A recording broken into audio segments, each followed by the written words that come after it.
Yeah, I think the hardest thing that any goalie will tell you is the mental side of it. The mental game is the number one thing. I've listened to a lot of interviews and stories and podcasts about all these different kinds of athletes, tennis players, football players, etc. And they just talk about the mental battle. And I think that's probably the biggest thing. When you look at us when we're in the net, and I would say most of the time we look pretty calm, we look pretty composed, but there's a lot going on up there, and we're just, for me personally, I can't speak to everyone else, but I think it's pretty similar for most guys. We're trying our best, we're working as hard as we can.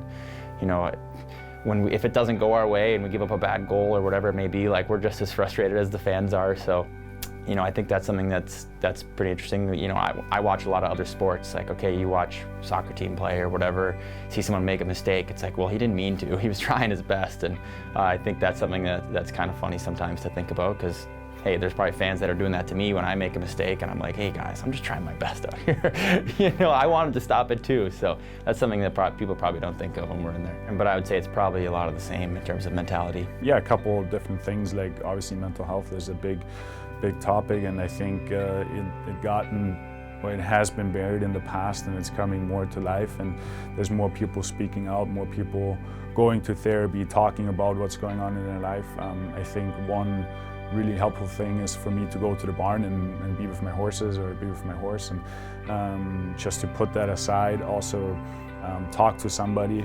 That always helped me in the past. Yeah, it's pretty tough during the season. Not a lot of time to do that, but yeah, at the barn with my dog, just going on hikes, go fly fishing once in a while, stand in the river, just enjoy the remoteness, the nature. I think that always is pretty good for my head, and I'm going to definitely keep that going over the season.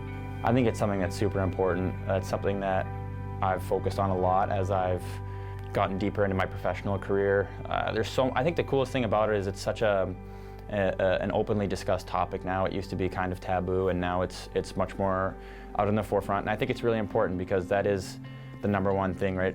We do play hockey. I am a hockey player, but at the end of the day, I'm a person. I think for me, I'm just trying to be the best person that I can before a hockey player. And I think that when I'm in the right headspace off the ice, that really helps me translate to on the ice. So, I've worked with sports psychologists, I meditate, I do journaling.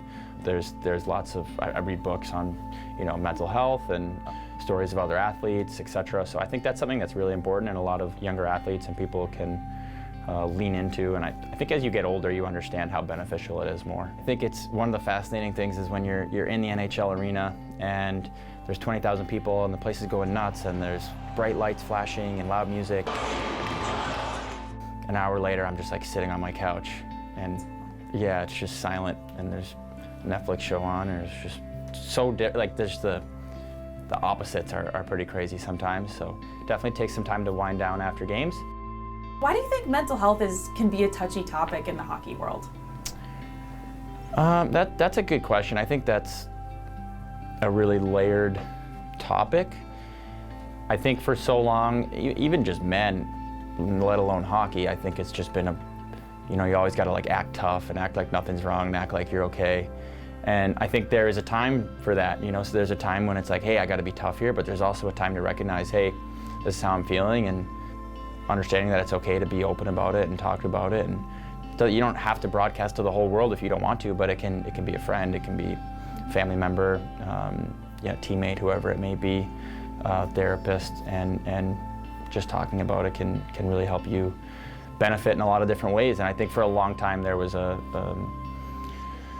I'm not sure what the right word is, but yeah, stigma about just having to bottle it all up and keep it to yourself. And I'm really glad that that's kind of changing. Well, hockey is always tough when you look at it. Don't show any emotions, don't show any pain, injuries you have to any opponents or teammates. You always gotta be strong and act like that. So I think over the last 5-6 years, it loosened up, and people realized, hey, it's actually a big thing. You train your body, you work out, but you also have to work out on train your mind as well. And we've seen over the past with concussions and a lot of other stuff, depression, that it can take a different route pretty quick. So I think more teammates, if they see something is wrong, they will speak out and try to find help for your teammate.